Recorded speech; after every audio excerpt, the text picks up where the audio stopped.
I want to do a smear campaign between the two of us where you would have a campaign and then I'd just run in. Great week.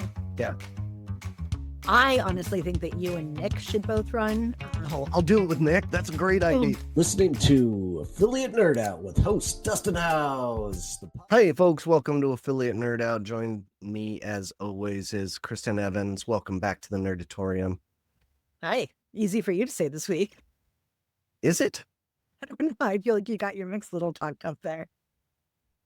I'm all over the place this week. I've got a lot of things going on, but I'm also calm and not rushed by client work, which is great. Ideal state, having a bunch to do, but not feeling anxious about it. Yes. The anxious was there last week, but now we're calmed down and I sold a content package, so we'll get to work on that. So excited. Thanks to folks over at Everflow for believing in me and taking the plunge, which is great. What's going on with you? Kind of same old. I had a really great board of directors meeting yesterday with the PMA, which, by the way, for anyone out there listening, now is a really good time to take advantage of some of those freebies, like your affiliate summit tickets. And if you're not a member of the PMA, now is a good time to sign up so that you can get those freebies, like affiliate summit tickets. But yeah, we had a really good meeting yesterday, and this year is my last year on the board. I actually roll off after 6 years on it, which is insane and wild. And it was funny because the conversation got a little bit, like Trisha got emotional because Jim and I are both rolling off this year. And then that kind of devolved into this conversation about how, and Trisha said this, not me, but she's like, everybody's just so attractive. And I just read a study about how more attractive people are in leadership. And it's funny because that's an actual study, and I'm going to give you the link to share. But apparently, generally, like, leadership is attractive, and people who are under them can tend to be a little bit less so, but like objectively attractive, right? Like not subjectively. But I just thought the correlation between those two is hilarious for some reason, and the fact that we spent, a good 10 minutes talking about it on the board.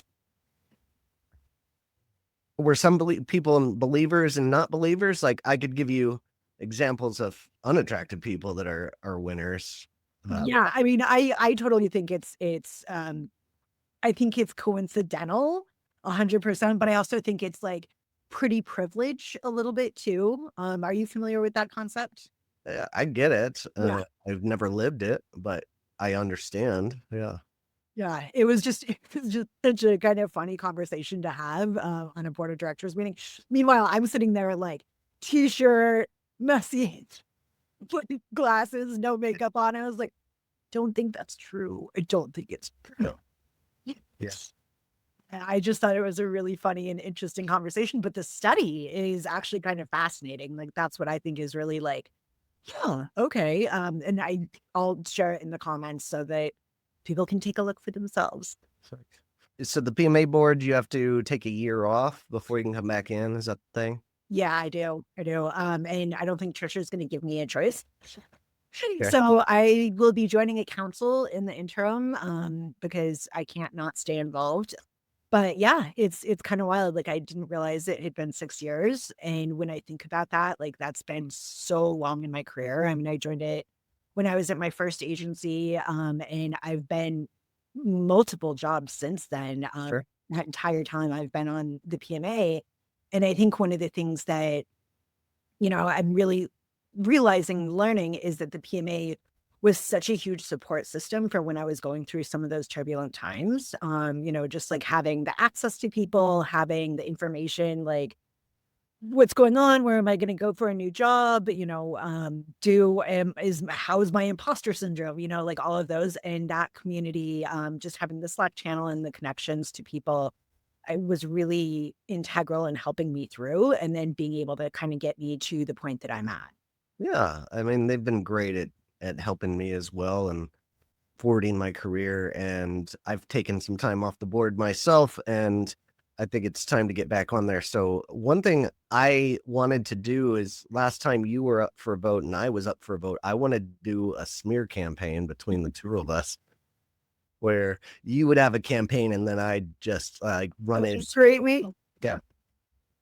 And I really want to do this next time around. So, Well, I think I know for certain there's going to be 2 board spots open, and I feel like there's going to be at least a couple of others. So I honestly think that you and Nick should both run. I'll do it with Nick. That's a great idea. Then you can do that. But I also think like you guys would both provide such good voices for the PMA. And especially with the group that's on there right now, I think that's a really complimentary kind of set. I think it would be really, really impactful. So yeah, do that. And also Nick, this is me voluntolding you. Oh, is it on? Is there like volunteers or what? Yeah, it'll be coming up soon. I think we're getting election information out in like December or something. But yeah, it's usually like nominations start going out like November, December, and then the vote is usually in January with the new board beginning end of January or beginning of February. I could be completely wrong on that timeline, but it's usually that time period. So yeah, start getting your campaign ready, bud. Okay, I'll work with you to put something together. Okay. We'll ruin Nick together. I might have to play devil's advocate for both sides. Middle ground, yeah. It might happen.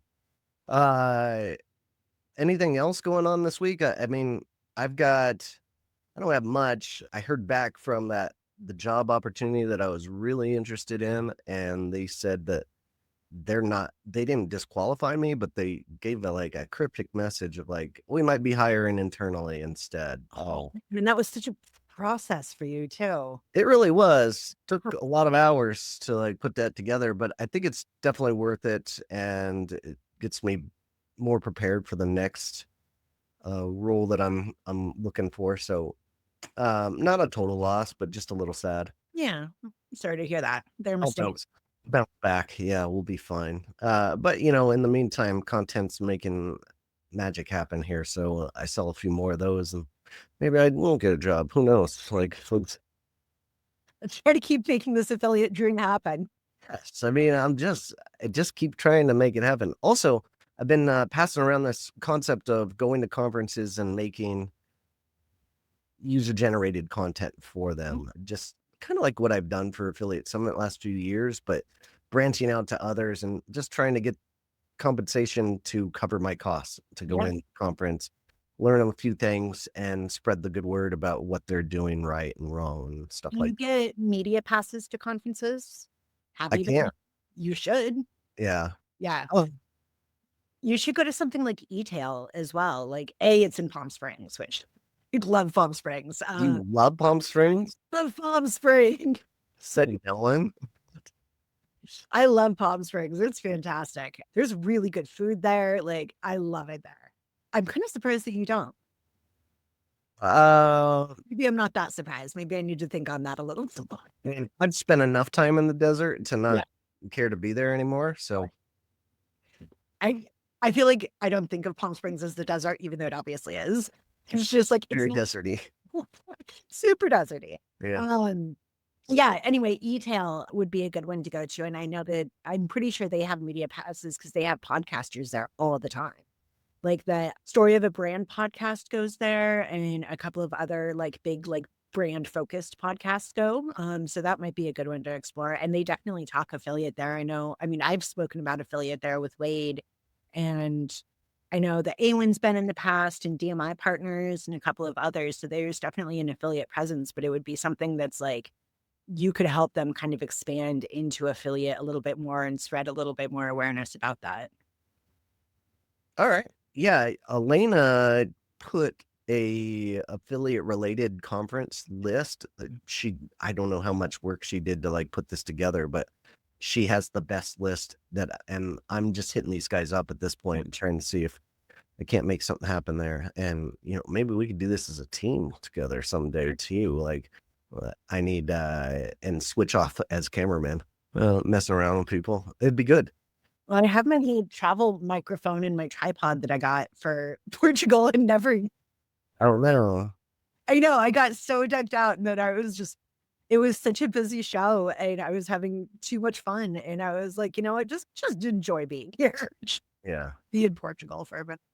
Yeah. Do you plan to go anywhere else besides ASW next? I don't know. We have a family trip to Hawaii that we're planning, for, I think, the February break, and I haven't planned anything beyond that. So, I would like to go somewhere, and I'd love to go somewhere overseas, but I think we'll figure that out. Most of these opportunities have come up relatively last minute. Both China and Portugal came up within like a month and a half of Mhm. actual conference. So I just have to be flexible and make sure my passport's up to date.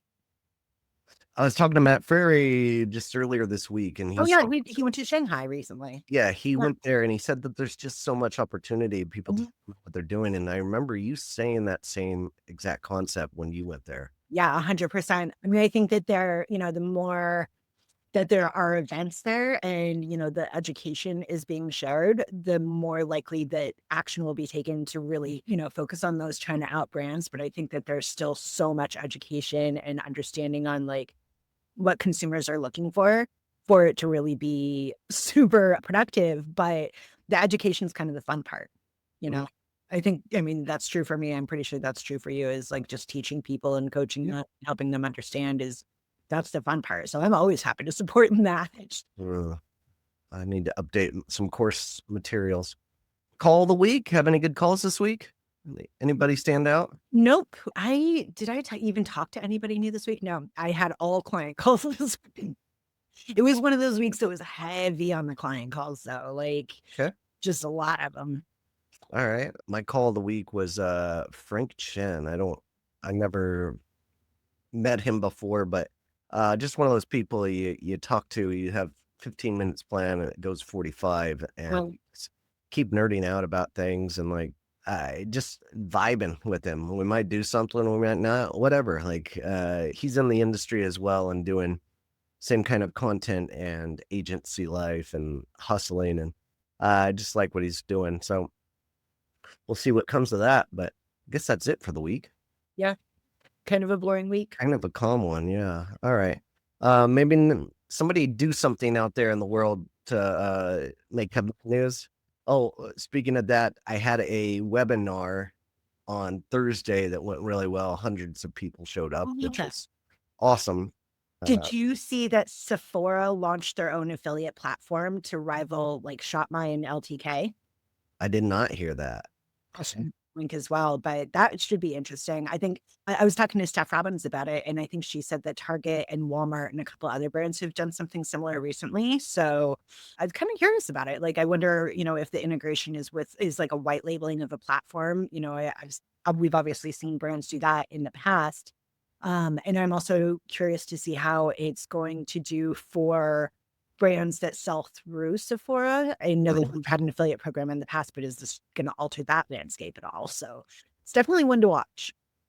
Interesting. I had some more traction with Kim Murray at Virality Boost as well. I just keep dropping her name everywhere because I love what she's offering. And they have a really nice influencer package to go out and do the work and find a bunch of people to promote your product. And it's a really good deal for any of your clients that are willing to do the upfront fee and get a bunch of influencers into the program. It's a really hot run right now. So go check her out. I'll leave a link in there. But all right, that's our time for today. Thanks for joining me again. Of course. Have a good weekend. All right, you do the same. Take care, folks. Keep on recruiting. Listening to Affiliate Nerd Out with host Dustin House.